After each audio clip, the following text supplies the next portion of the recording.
Assalamualaikum warahmatullahi wabarakatuh. Madayaw ug maayong adlaw kaninyong tanan. Magandang araw sa inyo lahat.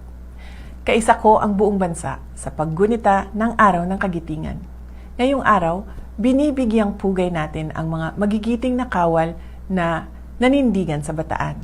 Ang kanilang sakripisyo ay hindi lamang pagpapakita ng lakas militar.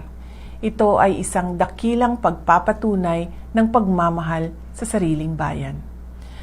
The Day of Valor reminds us that our freedom was bought at a high price.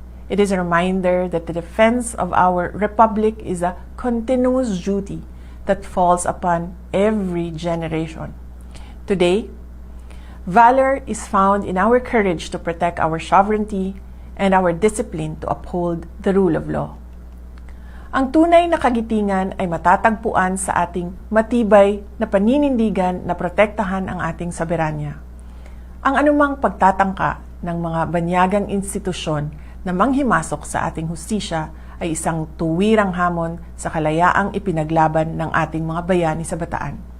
May kakayahan tayong pamunuan ang ating sarili at pairalin ang ating sariling mga batas sa ilalim ng ating sariling mga hukuman.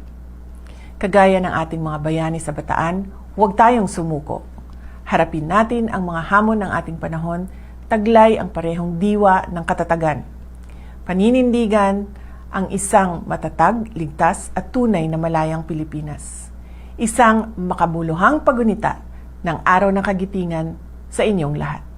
Mahalin natin ang Pilipinas para sa Diyos sa bayan at sa bawat pamilyang Pilipino. Syukran.